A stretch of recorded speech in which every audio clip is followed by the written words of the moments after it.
Isang taos-pusong kumustahan sa inyong lahat, mga kapuso. Ako po si Elsa at welcome sa Tinig ng Pag-ibig. Sa bawat kwento, may pusong nasasaktan, pero meron ding natututong lumaban at magmahal muli. Sabi nila, ang pinakamasakit na pagtataksil ay hindi galing sa kaaway, kundi sa mga taong pinagkatiwalaan mo ng buong buhay mo. Paano ka babangon kung ang sumaksak sa'yo ay ang dalawang taong pinakamamahal mo? Oh, nandito na pala ang bestie ko. Ang boses ay kay Rachel. Malamig, mapait, puno ng panunuya. Kasunod nito ang boses ni Marco. Eliana, umuwi ka na pala. Hindi humihinga si Eliana. Pakiramdam niya ay tumigil ang pag-ikot ng mundo. Ang tanging gumagalaw lang ay ang mga labi ng dalawang tao sa harapan niya. Ang kanyang mapapangasawa at ang kanyang matalik na kaibigan. Nakatayo sila sa gitna ng sala na dapat sana ay magiging pugad ng kanilang pangarap. Nanlamig ang kanyang mga kamay. Nabitawan niya ang paper bag na naglalaman ng bagong kurbata na binili niya para kay Marco. Isang sorpresa. Kanina lang, habang nasa sasakyan, abot langit ang kanyang naninangiti habang iniisip ang magiging reaksyon nito. Ngayon, ang ngiting iyon ay naging isang pilat na hindi na kailanman mabubura. Bakit, Kit? Halos pabulong na tanong ni Eliana. Ang isang salitang iyon ay naglalaman ng bigat ng isang buong buhay ng tiwala na winasak sa isang iglap. Nagkibit-balikat lang si Rachel, ang babaeng itinuring niyang kapatid, ang babaeng pinakain niya, dinamayan sa bawat problema, at pinatuloy sa sarili niyang pamamahay. Gising na sa katotohanan. Eliana, hindi lahat ng bagay ay para sa'yo. Tumingin si Eliana kay Marco, naghahanap ng kahit katiting na pagsisisi. Ngunit wala. Ang nakita niya ay inis. Pagkainis dahil nahuli siya. Let's be practical, Eliana. Sabi ni Marco, inaayos ang kwelyo ng kanyang polo. Nangyari na. Mas mabuti nang malaman mo ngayon kaysa pagkatapos ng kasal. Hindi ba? Praktikal. Ang salitang iyon ay parang sampal. Praktikal ba ang wasakin ng puso niya? Praktikal ba ang itapon ang 5 taon ng kanilang relasyon? Paano? Paano niyo nagawa sa akin to? Muling tanong ni Eliana. Nanginginig na ang boses. Ngumisi si Rachel. Isang ngangisis na puno ng tagumpay. Simple lang. Mahal namin ang isa't isa. Ako ang pinili niya, hindi ikaw. Sa sandaling iyon, may nagbago sa loob ni Eliana.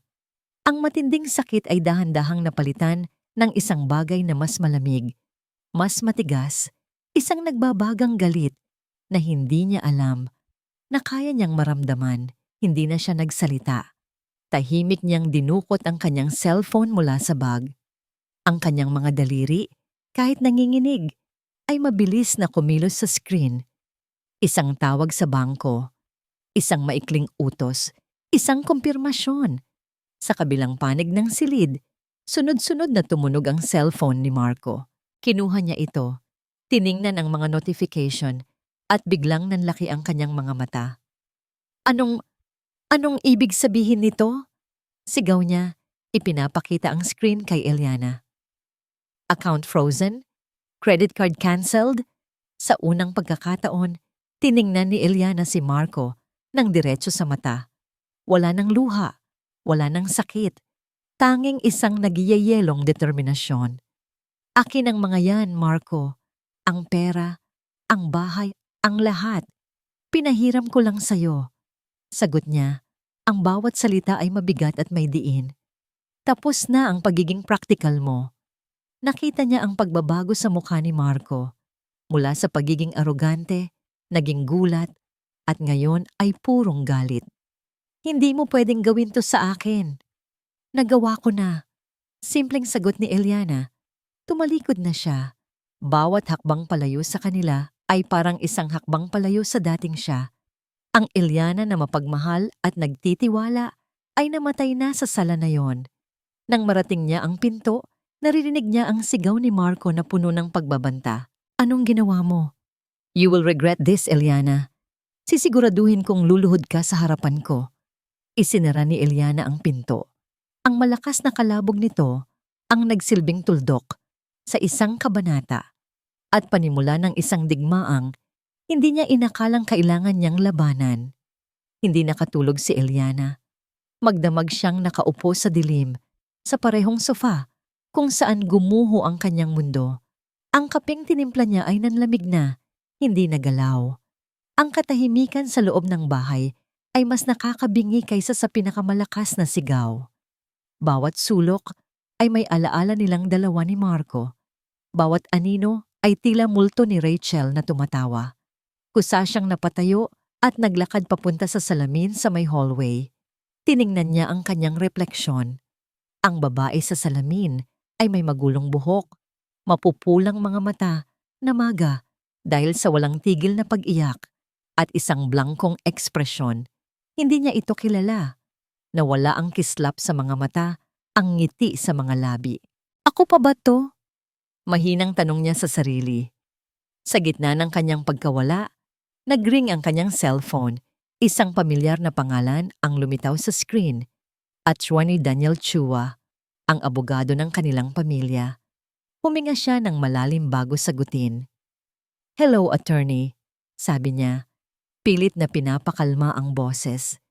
"Eliana, I'm sorry to call this early," sagot ni Daniel. Ang kanyang boses ay kalmado at propesyonal, ngunit may bahid ng pag-aalala. "Kumusta ka?" "I'm okay." Isang kasinungalingan. "Listen, may natanggap akong impormasyon, isang bagay na kailangan mong malaman kaagad." Huminto si Daniel sandali. Nag-file si Marco ng isang urgent petition sa korte kaninang umaga. Napakunot ang noo ni Eliana. "Petition? Para saan?" Narinig niya ang pagbuntong hininga ni Daniel sa kabilang linya. "He's petitioning for temporary guardianship over your assets." "What?" Hindi makapaniwalang bulalas ni Eliana. "Guardianship? Anong karapatan niya?" "He's claiming that due to recent events you are suffering from a severe mental and emotional breakdown," paliwanag ni Daniel. Ang diin sa mga salita ay nagpapakita ng kanyang sariling pagdududa. Sinasabi niya na hindi ka na di umano'y capable gumawa ng mga desisyon para sa iyong sarili, lalo na sa iyong mga ari-arian. Naramdaman ni Eliana na umikot ang kanyang paligid. Ang cellphone ay halos madulas sa kanyang nanginginig na kamay. Ito na ba ang sinasabi ni Marco na paghihiganti? Hindi lang ang puso niya ang gusto nitong sirain, kundi pati ang kanyang pagkatao. "That's insane! Hindi ako baliw," giit niya. "I know, Eliana, I know," mahinahong sabi ni Daniel. Pero ang masama pa, meron siyang pangunahing testigo. "Sino?" "Si Rachel." Parang may pumiga sa puso ni Eliana. Muli, si Rachel, siyempre. Ang taong nakakaalam ng lahat ng kanyang kahinaan, ang taong pinagkatiwalaan niya. May hawig ito sa isang lumang kaso niya. "Eliana," dagdag ni Daniel, "we need to talk. We need to strategize. Huwag kang gagawa ng kahit ano hanggat hindi tayo nag-uusap." Ngunit hindi na halos pumapasok sa isip ni Eliana ang mga sinasabi ng abogado. Ang naririnig lang niya ay ang mga salitang guardianship, severe mental breakdown, Rachel. Dahan-dahan siyang dinudurog. Isang kampanya para ipamukha sa buong mundo na siya ang wala sa katinoan. Pagkatapos ng tawag, napaupo siya sa sahig. Ang galit na naramdaman niya kagabi ay napalitan ng isang bagay na mas malala. Takot. Isang malamig, gumagapang na takot. Paano niya lalabanan ang isang kasinungalingan na binuo ng dalawang taong alam ang bawat sekreto niya? Pakiramdam niya ay sinasakal siya na ang mga pader ng sarili niyang bahay ay papalapit ng papalapit. Biglang may tumunog. Isang matinis at paulit-ulit na tunog, ang doorbell. Sino ang pupunta ng ganito kaaga? Nanginginig siyang tumayo at dahan-dahang naglakad papunta sa pinto. Sumilip siya sa peephole at nakita ang isang lalaking nakauniporme, may dalang isang makapal na brown envelope. Binuksan niya ang pinto. Ma'am Eliana Santos? Tanong ng lalaki. Tumango lang siya. Iniabot sa kanya ang envelope. Pinapapirma po kayo, ma'am. Pakisulat na lang po ang pangalan at petsa. Tulala niyang kinuha ang ballpen at sobre. Nang pirmahan niya, Ma'am Juania, nakita niya ang mga salitang nakasulat sa labas. Summons, Regional Trial Court. Isinara niya ang pinto. Dahan-dahan niyang binuksan ang sobre at binasa ang mga unang linya ng dokumento. Ang mga salitang sinabi ni Daniel kanina ay nakalimbag na ngayon sa itim at puti. Opisyal. Legal. Totoo ang lahat.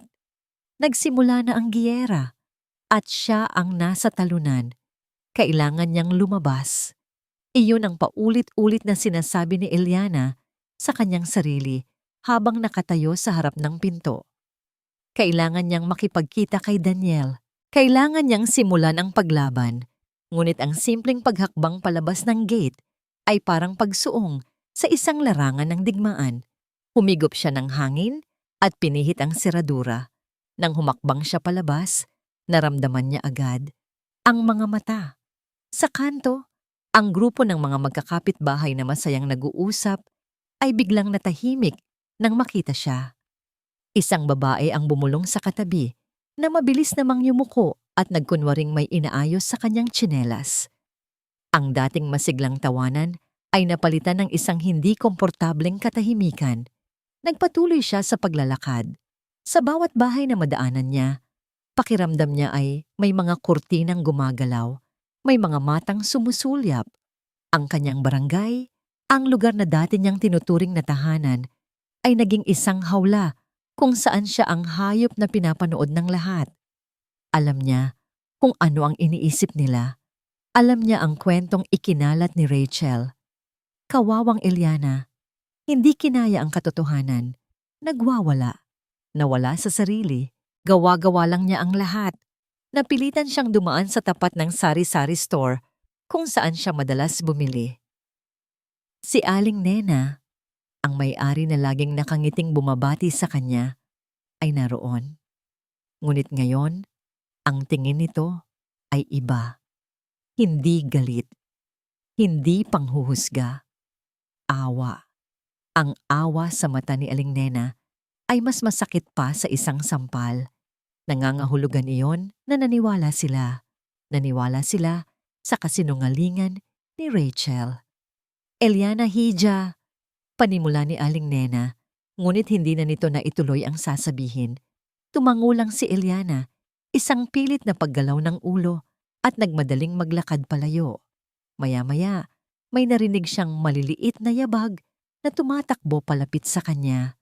Ate Eliana, si Toto, ang 5 taong gulang na anak ng kanyang kapitbahay. Ang batang madalas niyang bigyan ng candy. Humarap si Eliana at sinubukang ngumiti, isang mumunting sinag ng normalidad sa gitna ng kabaliwan. Ngunit bago pa man makalapit si Toto, isang kamay ang humablot dito. Ang ina ng bata, si Marites, ay hinila si Toto palayo sa kanya. Yumuko si Marites sa anak at bumulong, ngunit sapat na ang lakas para marinig ni Eliana. Huwag kang lumapit dyan, anak. Ang mga salitang iyon, simpleng-simple, ngunit tumagos sa puso ni Eliana na parang bubog. Hindi na siya isang kapitbahay na magiliw. Hindi na siya si Ate Eliana. Isa na siyang panganib, isang bagay na dapat iwasan. Doon, sa gitna ng kalsadang iyon, naramdaman ni Eliana ang bigat ng kanyang pagkatalo. Hindi ito laban sa korte, hindi ito laban sa batas. Ito ay isang laban para sa kanyang pagkatao at nauubusan na siya ng kakampi. Nagpatuloy siya sa paglalakad, hindi na tumitingin sa kaliwa o kanan. Ang tanging gusto na lang niya ay makarating sa coffee shop kung saan naghihintay si Daniel. Bawat hakbang ay mas bumibigat. Ang sikat ng araw ay tila nangungutya sa dilim na bumabalot sa kanyang kalooban. Nang sa wakas ay makarating siya sa meeting place, pakiramdam niya ay tumakbo siya ng isang marathon. Umupo siya sa pinakasulok na mesa, likod sa mga tao, umaasang maging invisible. Nang dumating si Daniel, Nakita nito agad ang pagod at sakit sa kanyang mukha. Eliana, umiling lang siya, hindi makapagsalita. Habang nag-uusap sila tungkol sa mga legal na hakbang, ang isip ni Eliana ay lumilipad. Paano siya lalaban kung ang buong mundo ay nakatalikod na sa kanya? Sa gitna ng kanilang usapan, nag-vibrate ang kanyang cellphone sa ibabaw ng mesa. Kinuha niya ito. Iniisip na baka isa na namang tawag mula sa isang numerong hindi kilala para lang mambastos. Ngunit isa itong text message mula sa isang numerong hindi nakarehistro sa kanyang contacts. Binuksan niya ito. 2 pangungusap lang ang nakasulat, ngunit sapat na yon para mapatigil ang kanyang paghinga at biglang tumibok ng malakas ang kanyang puso. Hindi ka nag-iisa. Mag-iingat ka kay Rachel. Alam ko ang ginawa niya dati. Hindi na niya kaya. Pagka-uwi mula sa pagkikita nila ni Daniel, naramdaman ni Eliana na ang bahay ay naging isang kulungan. Ang bawat pader ay may tenga. Ang bawat bintana ay may mata. Ang text message na natanggap niya ay isang mumunting ilaw. Ngunit ang kadiliman sa paligid niya ay napakakapal at unti-unti nitong nilalamon ang liwanag na yon. Ang katahimikan ay sinira ng sarili niyang mga hikbi. Napasubsob siya sa manibela ng kanyang sasakyan. Hindi niya alam kung gaano siya katagal na naroon. Umiiyak lang hanggang sa wala ng luhang lumabas. Ang natira na lang ay isang pagod na hindi kayang idaan sa tulog. Isang desisyon ang nabuo sa kanyang isip, hindi galing sa pag-iisip, kundi sa isang instinktong gustong mabuhay. Kailangan niyang umalis, kailangan niyang makahinga. Pinaandar niya ang makina. Wala siyang destinasyon. Nagmaneho lang siya. Palayo sa subdivision, palayo sa barangay na humusga sa kanya, palayo sa syudad na puno ng masasakit na alaala. Ang mga ilaw ng Maynila ay parang mga matang mapanghusga na sumusunod sa kanya, saan man siya lumingon, saan siya pupunta. Hindi niya alam. Basta palayo. Dinala siya ng kanyang mga gulong sa kahabaan ng expressway. Ang mga karatula ay lumilipas na hindi man lang niya binabasa. Hanggang sa gitna ng kadiliman ng gabi, isang pamilyar na exit sign ang nakakuha ng kanyang pansin. Ang daan papunta sa probinsya, ang daan pauwi. Hindi na siya nagdalawang isip. Ilang oras pa ng pagmamaneho sa madilim at tahimik na mga kalsada, narating niya ang isang maliit na bahay na may iisang ilaw na nakabukas sa may bintana. Parang isang parola sa gitna ng unos. Huminto siya sa tapat ng gate. Ang bahay ng kanyang tita Lorna. Ang kanyang kanlungan noong bata pa siya. Nanginginig ang mga tuhod niya habang bumababa ng sasakyan. Kumatok siya sa pinto. Ang tunog ay tila napakalakas sa katahimikan ng gabi. Ilang sandali pa, bumukas ang pinto. Isang babaeng may mga guhit na ng karanasan sa mukha. Nakasuot ng duster ang sumalubong sa kanya. Hindi ito nagulat. Tiningnan lang siya ng kanyang tita Lorna mula ulo hanggang paa at sa mga mata nitong puno ng pag-unawa. Nakita nito ang lahat. Hija. Iyon lang, isang salita. At gumuho ang lahat ng pader na pilit na itinatayo ni Eliana. Sumubsob siya sa yakap ng kanyang tiyahin at doon humagulgol ng walang tigil. Ang lahat ng sakit, lahat ng takot, lahat ng kahihiyan na kinimkim niya ay bumuhos. Nanginginig ang kanyang mga balikat habang yakap-yakap siya ng mga braso na nag-aalaga sa kanya mula pagkabata. Walang maraming tanong si Tita Lorna. Hinila lang siya nito papasok, pinaupo sa isang lumang silyang yantok at dumiretso sa kusina. Maya-maya, ang amoy ng luya, bawang at manok ay nagsimulang pumuno sa hangin. Isang amoy na pamilyar. Isang amoy ng pag-aaruga. Nang bumalik si Tita Lorna, may dala itong isang mainit na mangkok ng arroz caldo. Inilapag nito ang mangkok sa harap ni Eliana. Ang init mula dito ay gumapang sa kanyang nanlalamig na mga kamay. Sa unang subo, naramdaman niya ang init na kumalat sa kanyang dibdib. Sa unang pagkakataon, sa loob ng maraming araw, naramdaman niya ang isang bahid ng kapayapaan. Kinabukasan, Para maiba ang kanyang isip, nagkusa siyang tulungan ang kanyang tita sa pagliligpit ng mga lumang gamit sa isang maliit na bodega. Doon, sa ilalim ng isang tumpok ng mga lumang magazine, nakita niya ang isang kahon na puno ng alikabok. Ang nakasulat sa takip, mga alaala. Binuksan niya ito. Puno ito ng mga litrato nila ni Rachel noong high school. Mga litratong nakangiti, magkaakbay, parang walang makakapaghiwalay sa kanila.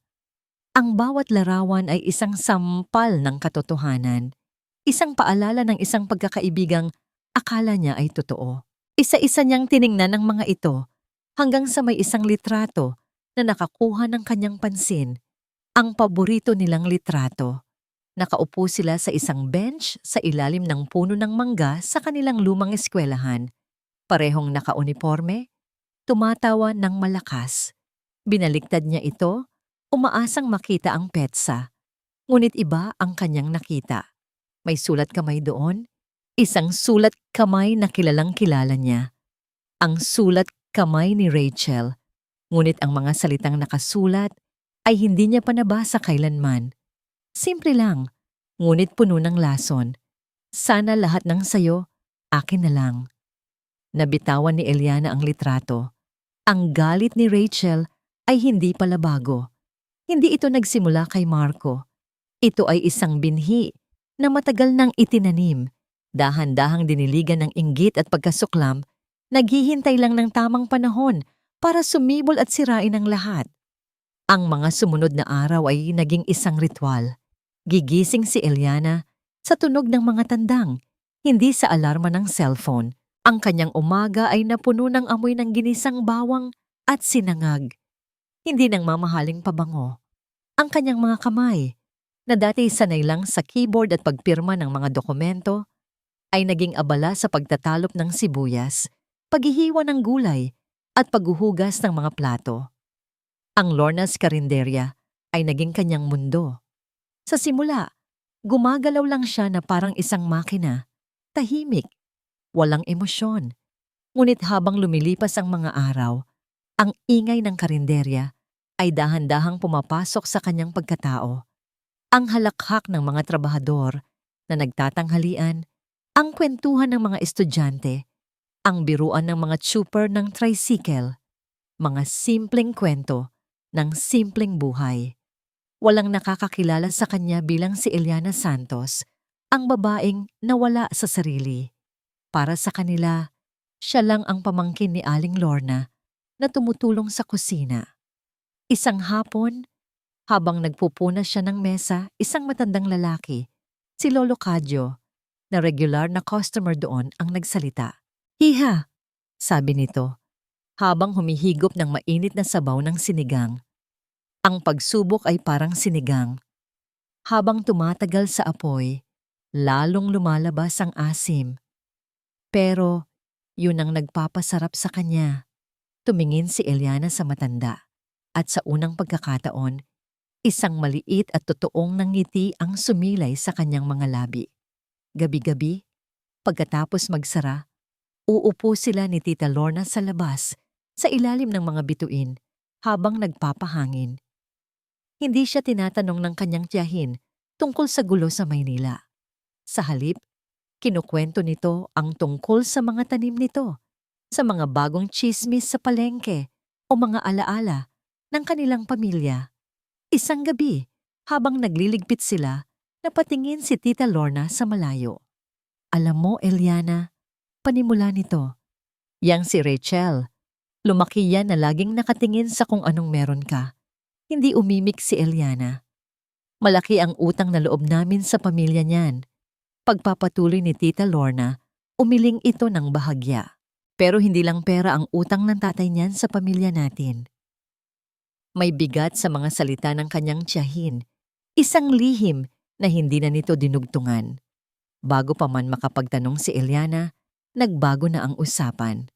Kinagabihan, bago matulog, tiningnan ni Eliana ang kanyang mga kamay. May mga kalyo na ito, magaspang, hindi na kamay ng isang CEO. Ngunit sa unang pagkakataon, naramdaman niyang ang mga kamay na yon ay kanya. Ang pagod sa kanyang katawan ay totoo. Ang kapayapaan sa kanyang isip, bagamat panandalian, ay kanya ring pinaghirapan. Unti-unti, bumabalik ang kanyang lakas. Ang apoy sa kanyang kalooban, na akala niya'y tuluyan ng namatay, ay muling nag-aapoy. Kinabukasan, habang abala ang lahat sa pananghalian, isang itim at makintab na sasakyan ang huminto sa tapat ng karinderya. Kakaiba ito sa mga motorsiklo at tricycle na karaniwang nakaparada doon. Bumukas ang pinto ng sasakyan at bumaba ang isang lalaking nakapormal na kasuotan. Napatigil si Eliana sa pagbibigay ng sukli. Si Daniel Chua. Naglakad ito papasok, ang mga mata ay diretso sa kanya. May dala itong isang seryosong ekspresyon at isang brown envelope. Tumayo ito sa harap ng kanyang kinalalagyan sa gitna ng amoy ng adobo at kaldereta. "I'm sorry for intruding, Eliana," sabi ni Daniel. Ang boses ay seryoso at may halong pagmamadali. "But I found something at kailangan mong makita to." Pinakilala ni Eliana si Daniel sa kanyang tita Lorna na sumalubong sa abogado nang may magalang ngunit mapanuring tingin. Inalok niya ito ng upuan sa isang maliit na mesa sa likod ng karinderya, malayo sa mga customer, kung saan may kaunting pribadong espasyo. Inilapag ni Daniel ang brown envelope sa mesa. Ang tunog nito ay tila napakalakas sa gitna ng ritmikong tunog ng sandok at kawali mula sa kusina. "Ano to, Daniel?" tanong ni Eliana. Ang kaba ay nagsisimulang bumalik. Binuksan ni Daniel ang envelope at inilabas ang isang manipis na folder. Ito ang kaso ni Mr. Armando Velasco, isang matandang negosyante. Dati niyang business partner si Marco. Kinuha ni Eliana ang mga papeles. Ang kanyang mga mata ay mabilis na tumakbo sa mga legal na terminolohiya. Petition for guardianship, allegations of senility, and mental incapacity. Parehong-pareho. Gusto rin niyang hindi maituloy ni Eliana ang tanong. "Oo," sagot ni Daniel. Sinubukan din ni Marco na ideklarang mentally unfit si Mr. Velasco para makuha niya ang kontrol sa shares nito sa kumpanya. "Ano ang nangyari?" "Nanalo kami," sabi ni Daniel. "Napatunayan naming walang basihan ang mga akusasyon. It was a clear case of fraudulent intent." Huminto siya sandali at isang anino ang dumaan sa kanyang mga mata. Pero pagkatapos ng ilang linggo, inatake sa puso si Mr. Velasco. Hindi na niya kinaya ang stress at kahihiyan. Namatay siya. Natigilan si Eliana. Nanlamig ang kanyang mga kamay. Hindi na ito tungkol sa pera. Ang ginagawa ni Marco ay mapanganib. Nakakamatay. "Kaya nandito ako." Pagpapatuloy ni Daniel. Ang boses ay mas matatag na ngayon. "Hindi tayo pwedeng maging defensive dito, Eliana. Hindi pwedeng ang depensa lang natin ay, hindi ako baliw. That's a losing battle. They will twist your every word, your every tear." "So anong gagawin natin?" "We attack," sabi ni Daniel nang may diin. Hindi ito ang unang beses na ginawa ito ni Marco. This is his modus operandi. A pattern of predatory behavior. Kailangan nating hanapin ang iba pa niyang mga naging biktima. Kailangan nating ipakita sa korte kung sino talaga si Marco Sandoval. Sa unang pagkakataon, mula nang magsimula ang lahat, naramdaman ni Eliana na ang pader na pumapalibot sa kanya ay nagkaroon ng siwang. May pag-asa. May paraan para lumaban. Hindi na siya isang biktima na naghihintay lang ng hatol. Binibigyan siya ni Daniel ng espada. Ngunit kasabay ng pag-asa ay ang takot. Ang paghahanap sa mga biktima. Ang muling pagbuhay sa mga masasakit na alaala. Kaya niya ba? Napansin ni Daniel ang pag-aalinlangan sa kanyang mukha. Inabot nito ang kanyang kamay na nakapatong sa mesa. Isang magaan na hawak lang, ngunit puno ng suporta. "Hindi ka lumalaban para sa pera, Eliana," mahinahon niyang sabi. Ang mga mata ay nakatitig sa kanya. "Lumalaban ka para sa sarili mo. At sa laban na yan, kasama mo ako." Naramdaman ni Eliana ang pangingilid ng kanyang mga luha. Ngunit sa pagkakataong ito, Hindi dahil sa sakit, dahil sa pasasalamat. Tumango siya. Isang mabagal ngunit desididong pagtango. May kakampi siya. Habang pauwi na si Daniel, muling sumagi sa isip ni Eliana ang misteryosong text message. Sino kaya ang nagpadala noon? Isa rin kaya siya sa mga biktima ni Marco o ni Rachel? Nang gabing iyon, habang nag-iisip siya ng mga susunod na hakbang, muling nag-vibrate ang kanyang cellphone. Kinuha niya ito at nakita ang parehong numerong hindi pamilyar. Isang tawag. Nag-atubili siya sandali bago sagutin. Hello? Isang boses ng babae ang sumagot. Mahinahon, ngunit may bigat. Hindi galit, hindi natatakot, determinado. Pumunta ka sa St. Peter's Chapel bukas, 3:00 ng hapon? Sabi ng boses. May ipapakita ako sa iyo tungkol sa tunay na utang na loob ng pamilya ni Rachel. Bago pa man makasagot si Eliana, ibinaba na ng babae ang tawag. Ang St. Peter's Chapel ay tahimik. Ang tanging maririnig lang ay ang mahinang pagaspas ng mga pahina ng Biblia na nililipat ng isang matandang babae sa unahang bangko. Umupo si Eliana sa likuran. Ang puso niya ay kumakabog sa bawat segundong lumilipas. Eksaktong 3:00, isang babaeng nakasuot ng simpleng itim na bestida ang pumasok at umupo sa tabi niya. Hindi ito ang klase ng babaeng makukuha ang atensyon mo sa unang tingin, ngunit meron siyang aura ng tahimik na lakas at hindi matitinag na kalungkutan. Eliana Santos? Tanong ng babae, ang boses niya ang boses mula sa telepono. Tumango si Eliana. Ako si Cynthia Velasco. Anak ako ni Armando Velasco. Ang pangalan ay tumatak sa isip ni Eliana. Ang business partner ni Marco. Ang lalaking namatay dahil sa stress. Biglang nagkaroon ng kahulugan ang lahat. Kaya mo ako tinulungan. Bulong ni Eliana.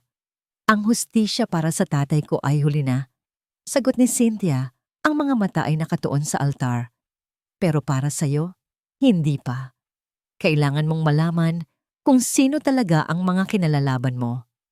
Inilabas ni Cynthia mula sa kanyang bag ang isang luma at naninilaw na sobre. Kinuha niya mula rito ang ilang nakatuping papel, mga sulat. Ang mga sulat na ito ay galing sa nanay mo para sa tatay ko. Sabi ni Cynthia, iniabot ang mga ito kay Eliana. Binigay sa akin ni Papa bago siya mamatay. Sabi niya, itago ko raw. Baka kailanganin balang araw. Nanginginig ang mga kamay ni Eliana habang binubuklat ang mga sulat. Ang sulat kamay ng kanyang ina, pamilyar ngunit medyo nanginginig. Marahil dahil sa epekto ng kanyang kapansanan. Habang binabasa niya ang mga linya, ang mga salita ay unti-unting bumubuo ng isang katotohanang napakasakit. Isang katotohanang pilit na ibinaon sa limot ng kanyang pamilya para protektahan siya. Ang utang na loob ng pamilya ni Rachel. Hindi ito tungkol sa pera. Ang ama ni Rachel, ang driver ng sasakyang bumangga sa sinasakyan ng mga magulang ni Eliana, maraming taon na ang nakalipas. Isang aksidente na nag-iwan sa kanyang ina ng permanenteng pilay sa paa. Isang aksidente na ipinagpalagay ni Eliana na kasalanan ng isang hindi kilalang tao. Napasinghap siya. Ang hangin ay tila naubos sa loob ng kapilya. Hindi nagsampa ng kaso ang mga magulang mo. Mahinang sabi ni Cynthia. Pinatawad nila siya. At nang mamatay ang asawa niya at nagkasakit siya, ang pamilya niyo pa ang kumupkop kay Rachel para ituring na parang sariling anak. Hindi lang ito simpleng utang na loob. Ito ay isang tanikala ng tungkulin, isang bigay buhay na pagpapatawad. At ang ganti ni Rachel ay aniya, ang sirain ang buhay ng anak ng babaeng nagligtas sa kanya mula sa kahirapan. Biglang naalala ni Eliana ang mga kaarawan nila noon. Kahit hirap nang maglakad ang kanyang ina, laging sinisigurado nito na mas malaki at mas maganda ang regalo ni Rachel kaysa sa kanya. Sasabihin ng kanyang ina, kailangan nating iparamdam sa kanya na pamilya siya. Ang kabaitan ng kanyang ina ay ginantihan ng pinakamatinding pagtataksil. Isang pagtataksil na ngayon ay may bagong bigat. Isang bigat na halos hindi na niya kayang pasanin. Ang galit niya kay Rachel ay nahaluan ng isang bagay na mas komplikado. Awa. Awa para sa isang batang lumaki sa anino ng isang napakalaking kasalanan. Ngunit ang awang iyon ay mabilis na nilamon ng panibagong bugso ng galit. May isa pang testigo sa aksidenteng iyon, sabi ni Cynthia. Ibinabalik ang mga sulat sa sobre. Buhay pa siya, pero matagal nang umalis dito. Siya lang ang nakakita ng buong pangyayari. Tumayo si Cynthia. Hanapin mo siya, Eliana, bago kanila tuluyang sirain. Pagkasabi noon, tahimik na umalis si Cynthia. Iniwan si Eliana na tulala sa kanyang kinauupuan. Hawak ang isang sikretong nagpabago sa lahat ng kanyang nalalaman. Nang makalabas siya sa kapilya, ang sikat ng araw ay tila nakakasilaw. Nanginginig pa rin siya nang biglang mag-ring ang kanyang cellphone. Si Daniel. Eliana. Ang boses niya ay apurado, puno ng pag-aalala. May masamang balita. Ano yon? Eliana? They moved up the hearing. It's next week. At may saksi sorpresa daw sila. I think they're going to put Rachel on the stand sooner than we thought. Napilitang bumalik sa Maynila si Eliana. Ang kapayapaan na natagpuan niya sa probinsya ay parang isang panaginip na lang. Bawat oras ay mahalaga. Kailangan nilang maghanda para sa biglaang hearing.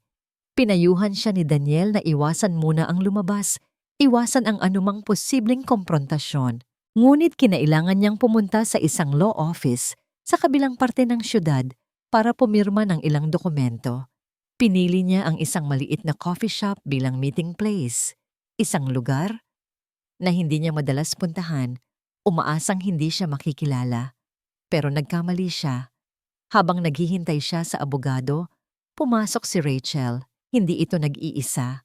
Kasama nito ang ilang babaeng dati nilang kaibigan din. Ang pagdating nila ay hindi aksidente. Ito ay isang kalkuladong galaw. Nagsitawanan sila ng malakas, sinisiguradong mapapatingin ang lahat ng tao sa loob ng kafe. Naupo sila sa mesang katabi mismo ng kay Eliana. Oh, hi there, bestie! Bati ni Rachel. Ang boses ay tumutulo sa pekeng pagkabigla at sarkasmo. What a coincidence! Akala ko nasa bakasyon ka sa probinsya para magpalamig ng ulo.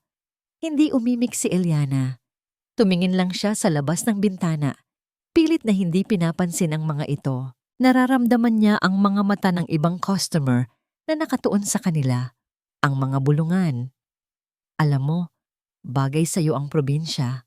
Pagpapatuloy ni Rachel, kinuha ang kanyang kamay at ipinakita ang isang komikinang na sing-sing na may malaking diamante sa daliri nito. Marco gave this to me. Sabi niya, pambawi daw sa lahat ng stress na binibigay mo. He's so sweet, di ba? Bawat salita ay isang karayom, maingat na pinipili para saktan siya. Ang mga kasama ni Rachel ay nagbubulungan at nagpipigil ng tawa. Alam ni Eliana ang kanilang ginagawa. Pinoprovoke siya. Hinihintay siyang sumabog, magwala, umiyak. Anumang reaksyon na pwede nilang i-record at gamitin laban sa kanya sa korte. Sa gilid ng kanyang mata, nakita niya ang isa sa mga babae na pasimpleng itinaas ang cellphone. Ang camera ay nakatutok sa kanya. Isang pain, isang bitag. Humugot ng malalim na hininga si Eliana. Sa loob-loob niya, isang bagyo ng galit ang nagwawala. Gusto niyang sumigaw, manampal, isumbat ang lahat ng kabutihang ginawa ng pamilya niya. Ngunit nakita niya sa kanyang isip ang mukha ni Daniel. Narinig niya ang babala nito. They will twist your every word, your every tear. Dahan-dahan, ibinaling niya ang kanyang tingin mula sa bintana patungo kay Rachel. Walang galit sa kanyang mga mata, walang luha.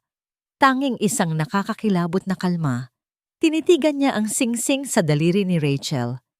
At pagkatapos, tinitigan niya si Rachel ng diretso sa mata. Isang maliit at mapait na ngiti ang sumilay sa kanyang mga labi. "Ingatan mo yang singsing mo, Rachel," sabi niya. Ang boses ay mahinahon ngunit may talim. "Baka yan na lang ang matira sa'yo." Nakita niya ang pag-flinch ni Rachel. Ang pekeng ngiti nito ay bahagyang nawala. Napalitan ng inis. Hindi ito ang reaksyong inaasahan niya. Tumayo si Eliana. Kinuha ang kanyang bag. Hindi na niya hihintayin ang abogado. Mas mahalaga ang kanyang katinuan. Habang naglalakad siya palayo, naramdaman niya ang mga mata nilang lahat na nakasunod sa kanya. Isang maliit na tagumpay. Ngunit paglabas niya ng coffee shop at pagpasok sa kanyang sasakyan, doon bumigay ang kanyang kontrol. Napahawak siya ng mahigpit sa manibela. Ang kanyang mga kamay ay nanginginig ng husto. Ang pagpipigil ay kumain ng lahat ng kanyang lakas. Napapikit siya. Pilit na pinapakalma ang sarili. Nang gabing iyon, pag-uwi niya, may isang brown package na naghihintay sa kanya sa may pintuan. Walang pangalan ng nagpadala. Walang return address. Binuksan niya ito ng may pag-iingat. Sa loob, nakabalot sa lumang dyaryo, ay isang bagay na halos nagpatili sa kanya. Isang lumang manika. Ang paborito niyang manika noong bata pa sila ni Rachel. Ngunit ang isang paa nito ay bali. Pilipit sa isang hindi natural na anggulo. Ito ang manikang ibinigay niya kay Rachel bilang regalo noong Pasko, ilang buwan matapos maaksidente ang kanyang ina. Isang paalala, isang banta, isang mensahe na nagsasabing, "Alam namin ang lahat at kaya ka naming sirain tulad ng pagsira namin noon." Ang baling manika ay nasa ibabaw ng mesa sa sala, isang tahimik na saksi sa takot na bumabalot sa buong bahay. Tinawagan ni Eliana si Daniel. Ang boses ay nanginginig habang inilalarawan niya ang natanggap na package. "Isang banta, Eliana," sabi ni Daniel sa kabilang linya. Ang boses ay seryoso. "Pero isa ring pagkakamali. They are getting desperate." Ibig sabihin, natatatakot sila. Ibig sabihin, may tinatago sila na mas malaki pa sa inaakala natin. "Ang testigo, Daniel. Kailangan natin siyang mahanap," sagot ni Eliana. Ang takot ay napapalitan ng isang desperadong determinasyon. Ginamit ni Daniel ang lahat ng kanyang koneksyon.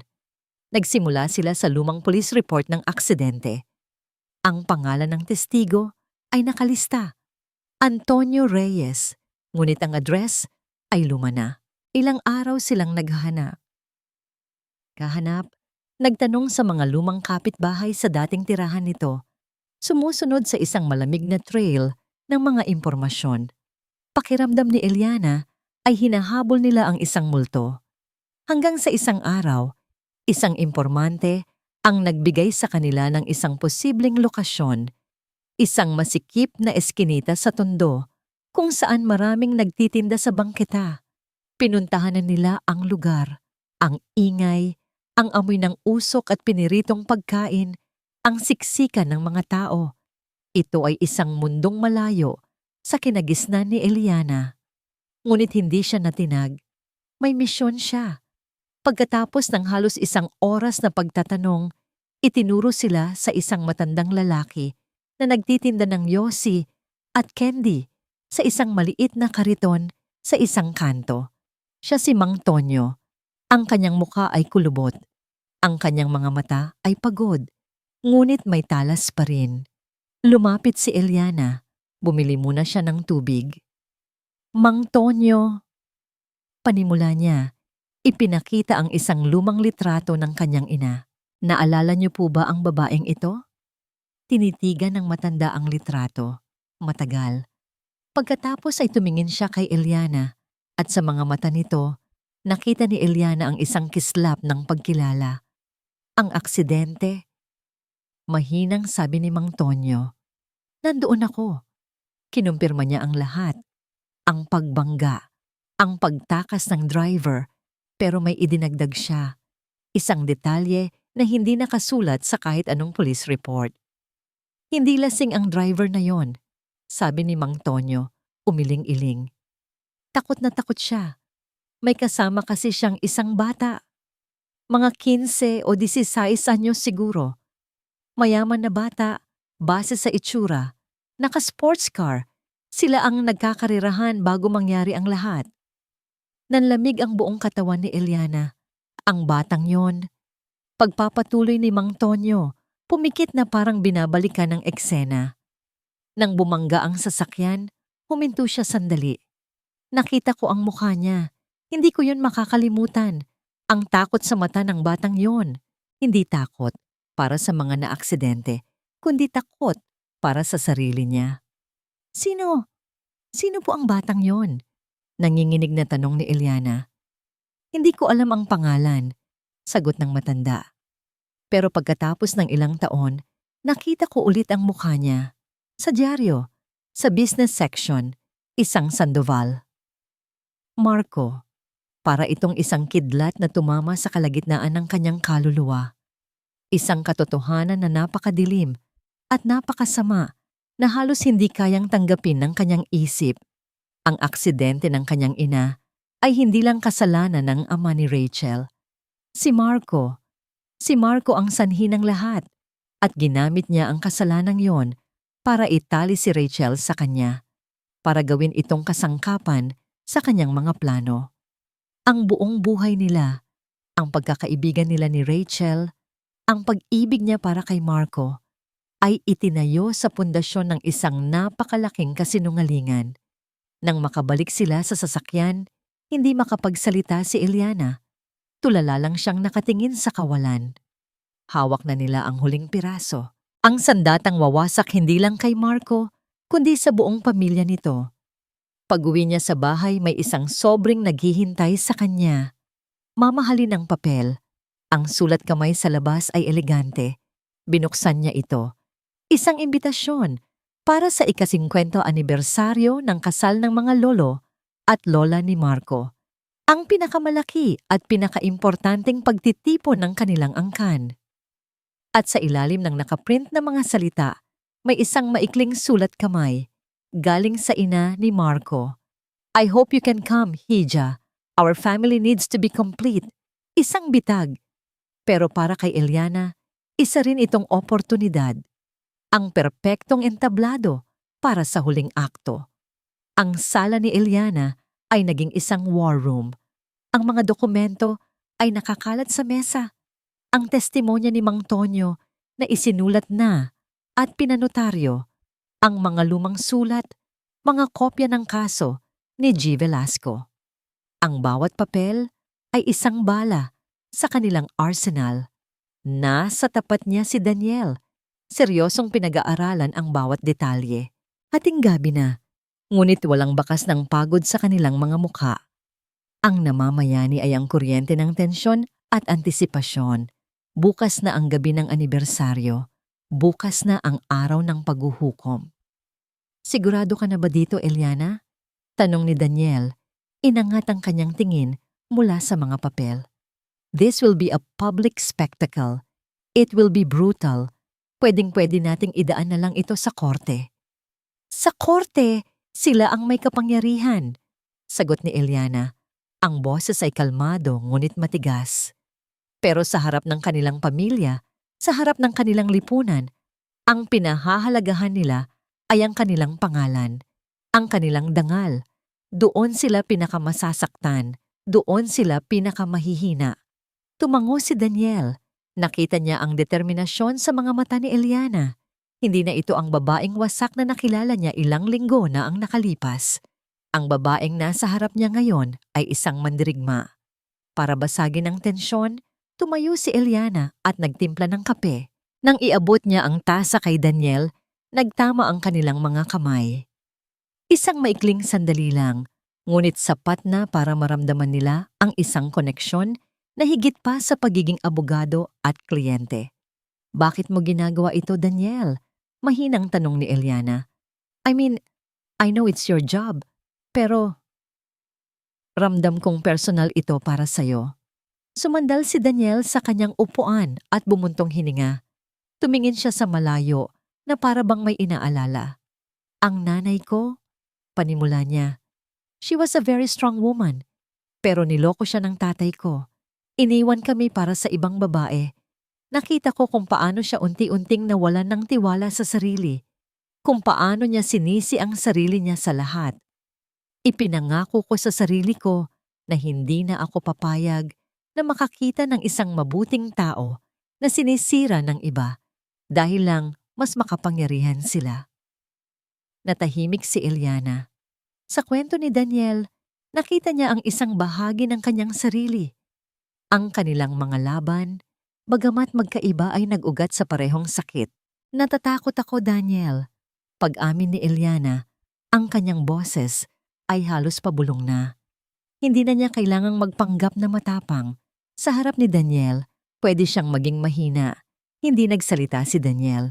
Sa halip, dahan-dahan niyang inilagay ang kanyang kamay sa ibabaw ng kamay ni Eliana na nakapatong sa mesa.